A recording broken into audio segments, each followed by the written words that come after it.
Jai Hind everyone, my name is Kritika Shekhawat and welcome to my YouTube channel Fauji Guidance. I am All India rank 36 through UPSC CDS entry. I am recommended from 21 SSB Bhopal and 3 FSB Gandhinagar. इस video में हम top 5 Indian military academies की बात करेंगे। जैसे आपने नाम सुना होगा NDA, INA, IMA, OTA, but और आप कौन से एग्जाम्स के थ्रू ये अकेडमीज ज्वाइन कर सकते हो, परमानेंट कमीशन होता है या शॉर्ट सर्विस कमीशन होता है। स्टूडेंट्स को बहुत सारे डाउट्स होते हैं, सो लेट्स बिगिन। इस सीरीज में हम सबसे पहले नेशनल डिफेंस एकेडमी की बात करेंगे। आई थिंक जितने भी डिफेंस एस्पिरेंट्स हैं या जो नहीं भी है डिफेंस एस्पिरेंट्स, उन्होंने भी ये वॉलपेपर कहीं ना कहीं देखा ही होगा। ये नेशनल डिफेंस एकेडमी है जो कि आपके खड़कवासला पुणे में है। लोकेशन खड़कवासला पुणे महाराष्ट्र में है। बेसिकली ये एक जॉइंट सर्विसेज एकेडमी है जो स्टूडेंट्स आर्मी, एयरफोर्स और नेवी ज्वाइन करना चाहते हैं। ट्राई सर्विसेज एकेडमी है।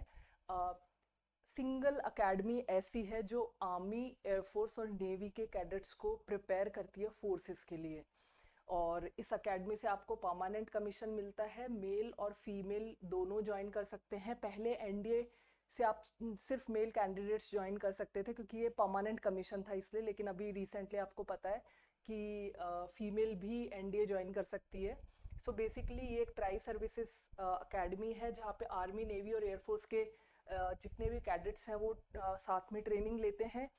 एनडीए ज्वाइन करने के लिए सिर्फ एक ही entry and that is UPSC conduct करवाता है एनडीए एनए एग्जाम।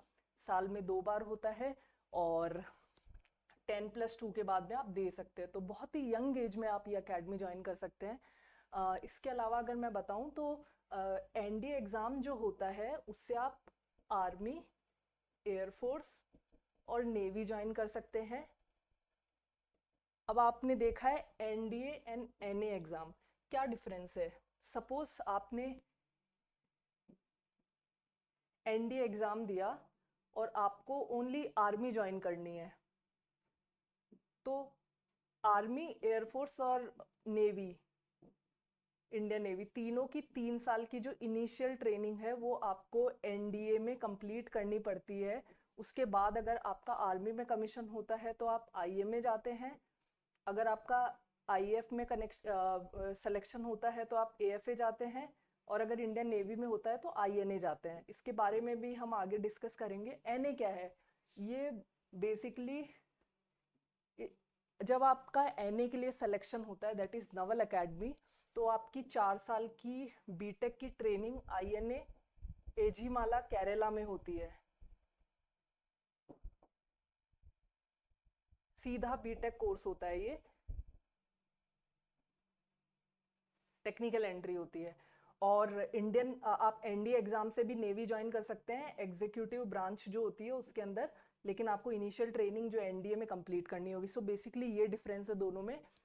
एनए सिर्फ मेल कैंडिडेट्स के लिए, जो बीटेक का 4 साल का कोर्स है ये सिर्फ मेल कैंडिडेट्स के लिए है। एनडीए में जो आप एनडीए वाला जो पर्टिकुलरली इसमें आप इंडियन आर्मी, इंडियन एयरफोर्स और इंडियन नेवी जो ज्वाइन करते हैं, ये मेल और फीमेल दोनों के लिए। ये बेसिक डिफरेंस है। अब आप सोचेंगे कि आइए यहाँ पे इंडियन नेवी ज्वाइन कर सकते हैं तो कोई एनए क्यों ज्वाइन करेगा। कई लोग होते हैं जो बहुत स्पेसिफिक होते हैं कि उन्हें सिर्फ नेवी ज्वाइन करनी है और technical entry BTech course complete करना है, तो उसके लिए 4 साल का आपको यही ऑप्शन है। और दूसरी चीज़ ये है कि सपोज किसी के पास 10+2 पे अगर बीए, नॉट बीए, आर्ट्स के सब्जेक्ट रहे हैं तो उसके पास इंडियन आर्मी का ऑप्शन है। किसी को एयरफोर्स में फ्लाइंग ब्रांच ज्वाइन करनी है तो आईएएफ का ऑप्शन इससे मिलता है। इंडियन नेवी में एग्जीक्यूटिव ब्रांच ज्वाइन करनी है तो एनडीए से ऑप्शन मिलता है। तो ये बेसिक डिफरेंस है। नेक्स्ट हम इंडियन मिलिट्री एकेडमी की बात करेंगे। ये देहरादून उत्तराखंड में बहुत अमेजिंग लोकेशन पे है और ये इंडियन आर्मी के ऑफिसर्स को ट्रेन करता है। एनडीए में आपको जो ट्रेनिंग है कैडेट्स को वो इंडियन आर्मी, इंडियन नेवी और इंडियन एयरफोर्स तीनों विंग्स की मिलती है, लेकिन आईएमए में इंडियन आर्मी ऑफिसर्स को आईएमए ट्रेन करता है। और इसके लिए ना आपको ग्रेजुएट होना कंपलसरी है, अनलाइक एनडीए जिसमें आप 10+2 के बाद एलिजिबल हो जाते हैं। बेसिकली जैसा मैंने बोला, एनडीए में तीनों सर्विसेज के लिए आप ट्रेनिंग लेते हैं, आईएमए सिर्फ इंडियन आर्मी के लिए है। अब इसमें मैंने लिखे हैं एग्जाम्स जिसके थ्रू आप ज्वाइन कर सकते हैं। CDS एग्जाम, इसमें अगर आपको परमानेंट कमीशन चाहिए, IMA से रिलेटेड जितनी भी एंट्रीज है, जो लोग IMA ज्वाइन करते हैं, ये सिर्फ और सिर्फ मेल कैंडिडेट्स के लिए है और इसमें परमानेंट कमीशन है। तो एक सिमिलरिटी दोनों एग्जाम में है, परमानेंट कमीशन, लेकिन IMA में सिर्फ मेल कैंडिडेट जाते हैं, NDA में मेल प्लस फीमेल भी जाने लग गई हैं अब।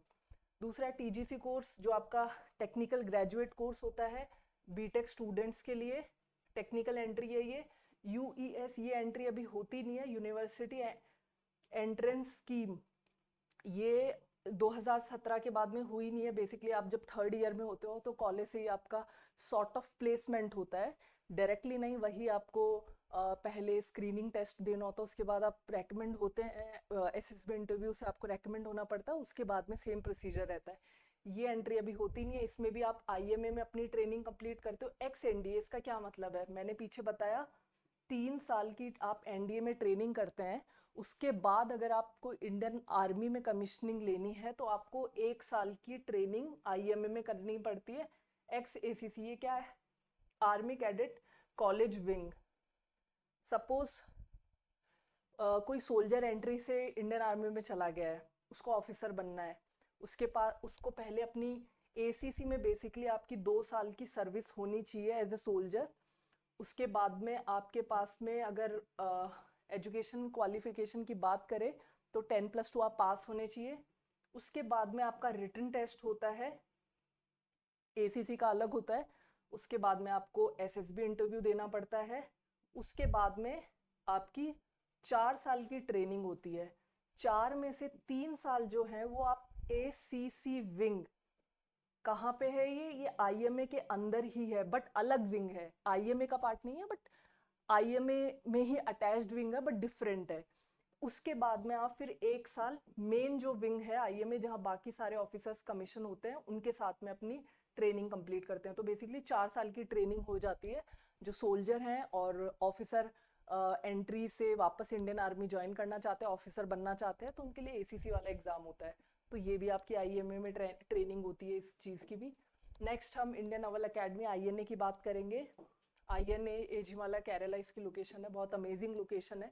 बेसिकली ये ट्रेनिंग एस्टेब्लिशमेंट है जो लोग इंडियन नेवी ज्वाइन करना चाहते हो। इंडियन कोस्ट गार्ड की अभी खुद की अकेडमी नहीं है, अंडर कंस्ट्रक्शन है, मैंगलोर में बनने वाली है, मैंगलोर कर्नाटका में।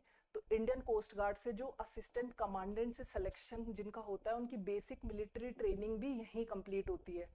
बेसिकली इन दोनों को सिस्टर्स बोलते हैं, क्योंकि सपोज ये सी है, अगर इंडियन कोस्ट गार्ड यहाँ तक पेट्रोल कर सकती है तो इंडियन नेवी इसके आगे जा सकती है। तो इनमें बहुत बहुत बेस्ट कोऑर्डिनेशन होता है दोनों विंग्स में, इंडियन कोस्ट गार्ड और इंडियन नेवी में।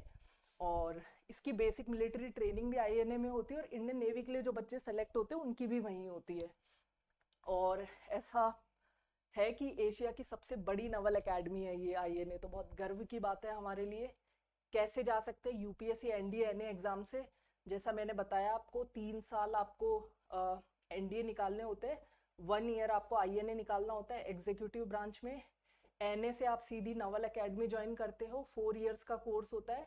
10+2 BTEC कैडेट एंट्री स्कीम होती है, ये भी जैसे just like 10+2 technical entry scheme होती है बच्चों के लिए जिसमें वो आर्मी ज्वाइन करते हैं, वैसे ही ये 10+2 कैडेट एंट्री स्कीम होती है। और इंडियन कोस्ट गार्ड के जो असिस्टेंट कमांडेंट होते हैं उनकी ट्रेनिंग भी यहीं कंप्लीट होती है।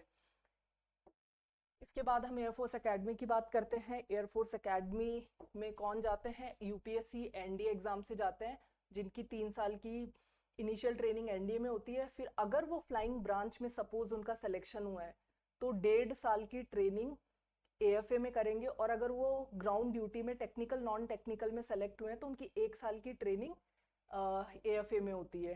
ठीक है, ये तो NDA वाले हो गए। CDS वाले, NDA भी परमानेंट कमीशन होता है फ्लाइंग में, CDS भी परमानेंट कमीशन होता है। CDS से जो बच्चे सेलेक्ट होते हैं उनकी 1.5 साल की ट्रेनिंग होती है AFA में। ठीक है, AFCAT से आपको शॉर्ट सर्विस कमीशन मिलता है, इसमें आपको फ्लाइंग में भी SSC मिलता है, वही 1.5 साल की ट्रेनिंग होती है। और ग्राउंड ड्यूटीज में टेक्निकल प्लस नॉन टेक्निकल जो है वो 1 साल की होती है। NCC एंट्री अलग से एक फ्लाइंग में एनसीसी एंट्री भी स्टार्ट की है। ये बेसिकली सिर्फ एयर विंग कैंडिडेट्स के लिए है। सी सर्टिफिकेट जिनके पास में है, एयर विंग का सी सर्टिफिकेट होना चाहिए, और आपका जो सर्टिफिकेट है वो 2 साल से ज़्यादा पुराना नहीं होना चाहिए। सपोज आपने एनसीसी सी सर्टिफिकेट आपको आज क्या डेट है, 22 जून, या आप 1 जनवरी मान लो, 1 जनवरी 2024 को के पास में आपका सर्टिफिकेट आ गया है एनसीसी का, तो आप 2026 1 जनवरी से पहले जितने भी एसएसबी है वो सब दे सकते हैं। 2 साल से ज़्यादा पुराना नहीं होना चाहिए। इन वेज में आप एयरफोर्स अकेडमी ज्वाइन कर सकते हो। एयरफोर्स अकेडमी में पीसी प्लस एसएससी दोनों ही टाइप के कैंडिडेट्स होते हैं, परमानेंट कमीशन वाले भी, शॉर्ट सर्विस कमीशन वाले भी, एनडीए वाले भी, सीडीएस वाले भी, एएफ कैट वाले भी। IMA permanent commission, NDA permanent commission, AFA permanent plus short service, INA permanent commission. Next हम देखेंगे ऑफिसर्स ट्रेनिंग एकेडमी ओटीए। ये बेसिकली एक तो चेन्नई में है और एक गया में है। गया वाली एकेडमी की हम बाद में बात करेंगे, पहले चेन्नई वाली देख लेते हैं। चेन्नई तमिलनाडु में ये है। इसमें भी ये एकेडमी भी मेल प्लस फीमेल के लिए। सो बेसिकली अभी तक हमने देखा है NDA male plus female, IMA only male, INA male plus female, क्योंकि जो ऑब्वियसली एनडीए वाले एग्जाम से गए हैं वो तो फीमेल भी हो सकती है ना, तो ये चीज़। इसके बाद में हमने देखी एएफए मेल प्लस फीमेल और OTA male plus female. Difference क्या है, permanent commission, permanent commission, permanent commission, short service commission, short service commission, short service plus permanent commission. Just a second,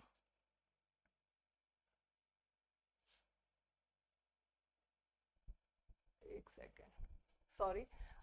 AFA में short service plus permanent commission, OTA में short service commission only. OTA में permanent commission नहीं होता है। बाकी 4 academies में permanent भी है, तो कहीं शॉर्ट सर्विस भी है, कहीं परमानेंट है। इसमें नो परमानेंट कमीशन, ठीक है। मेल प्लस फीमेल दोनों के लिए होती है, और इंडियन आर्मी के ही कैडेट्स को यहाँ तैयार किया जाता है। सीडीएस एंट्री से आप जा सकते हैं। सीडीएस एंट्री में आपके पास बेसिकली 2 ऑप्शंस हो गए,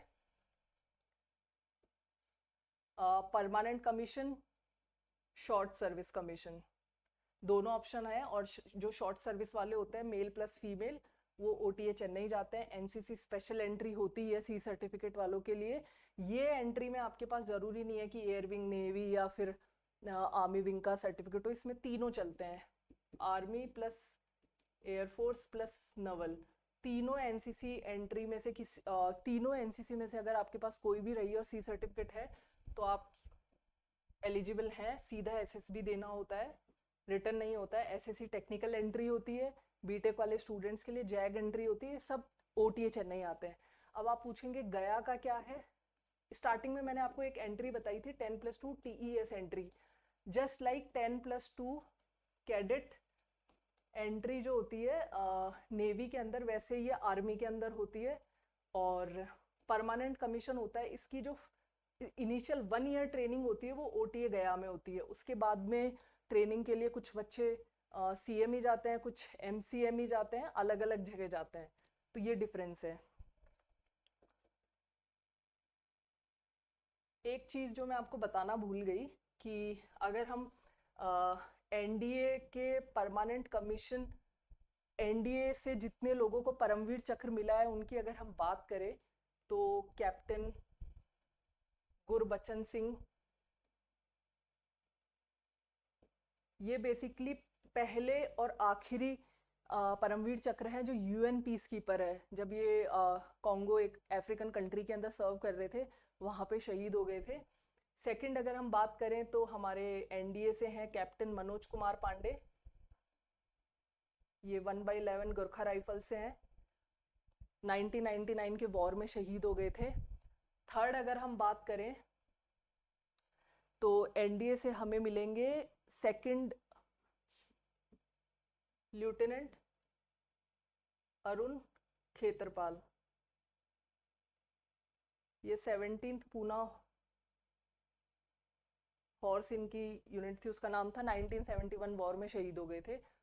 ये एनडीए के हो गए हैं। ये आईएमए की अगर हम बात करें, ऑब्वियसली जिसने एनडीए में ट्रेनिंग ली है ये 3 तो होंगे ही होंगे, क्योंकि ये एनडीए में ट्रेनिंग कंप्लीट करके आईएमए में डेफिनेटली गए हैं। इसके अलावा हमारे कैप्टन विक्रम बत्रा, जो यूपीएससी सीडीएस एंट्री से रेकमेंडेड है, आप सभी जानते हैं इनको। 1999 करगिल वॉर में शहीद हुए थे। 13 जैक राइफल से ये हैं।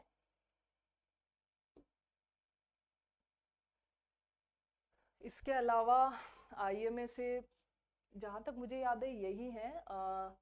अगर मुझे रिकॉल होता है तो मैं बताती हूँ। ओटीए से हमारे एक आपके ओटीए में जो आपका ड्रिल ग्राउंड है, जहाँ आपकी पासिंग आउट परेड होती है, परमेश्वरम ड्रिल ग्राउंड उसका नाम है। तो वो सर भी यहीं से पास आउट थे, शॉर्ट सर्विस कमीशन थे, कर्नल रैंक थे I think. Rameswaram Parameswaram, sorry, Ramaswamy Parameswaram इनका नाम था। तो इतने सारे ऑफिसर्स हैं जो आपको आईएमए, एनडी और यहाँ से देखने को मिलते हैं। और इसके अलावा अगर हम बात करें तो ये मेजर थे, सॉरी, नॉट कर्नल। कर्नल होश एक मैं जो याद करने की कोशिश कर रही थी वो थे कर्नल होशियार सिंह। ये भी आईएमए से पास आउट है बेसिकली। ओटीए से सिर्फ एक ऑफिसर है जिनको पीवीसी मिला है, मेजर रामास्वामी परमेश्वरम, जिनके नाम पे ड्रिल ग्राउंड भी है वहाँ का। तो आई थिंक हमने सब कुछ कंक्लूड कर लिया है। और अगर आपको कोई भी डाउट हो तो आप कमेंट सेक्शन में लिख सकते हैं। और डिफेंस रिलेटेड एग्ज़ाम्स के बारे में आपको कुछ भी पूछना हो, आप प्लीज़ अपना क्वेरी कमेंट सेक्शन में डाल दें। और मुझसे जो भी होगा मैं ट्राई करूँगी, मैं आपको असिस्ट करने का पूरा ट्राई करूँगी। और बाकी वीडियोस के लिए स्टे ट्यून्ड। जय हिंद।